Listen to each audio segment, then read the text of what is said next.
उत्पन्ना एकादशी की व्रत कथा। पौराणिक कथा के अनुसार सतयुग में मूल नाम का एक दानव था। वह बहुत ही भयानक और बलवान था। उसने अपने बल से सभी देवताओं को परास्त कर दिया था। उसके भय से सभी देवता स्वर्ग से भागकर भगवान शिव के पास गए।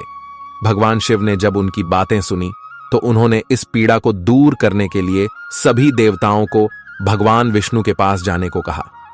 उनकी बात सुनकर सभी देवता क्षीर सागर गए। क्षीर सागर में भगवान विष्णु शेष नाग पर शयन कर रहे थे। उनको शयन करता देख सभी देवता हाथ जोड़कर उनकी स्तुति करने लगे। उनसे अपनी पीड़ा दूर करने की अनुरोध करने लगे। दानव द्वारा सताए गए सभी देवताओं को अपनी शरण में आए देख भगवान विष्णु ने कहा, वह कौन है जो आप लोगों को स्वर्ग से बाहर निकाल दिया है? उसका क्या नाम है? उसमें कितना बल है? वह कहां रहता है?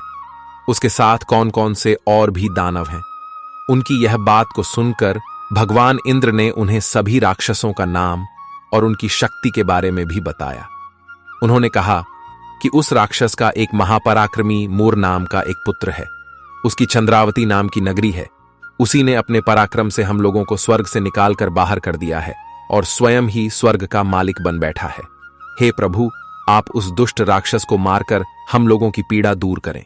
यह सुनकर भगवान विष्णु ने कहा कि मैं उस राक्षस को मारकर आप लोगों की पीड़ा को दूर करूंगा। तब भगवान विष्णु ने देवताओं से कहा कि आप लोग चंद्रावती नगर जाएं। उनके इस वचन को सुनकर सभी देवता चंद्रावती नगर की ओर प्रस्थान किए। उस समय सूर्य सेना सहित युद्ध भूमि में गजराज था।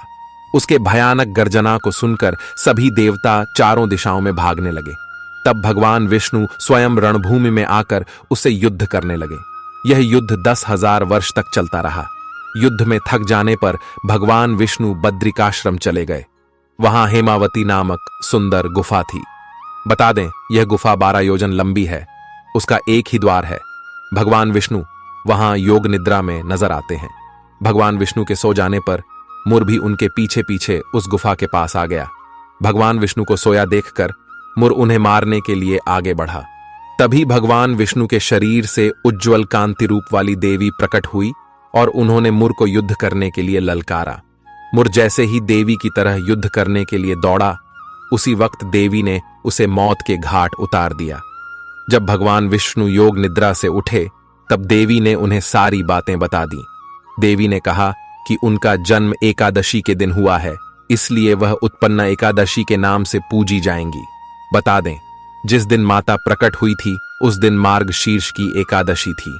तो मित्रों, इस व्रत कथा को सुनने के लिए बहुत बहुत धन्यवाद। ओम साईं राम।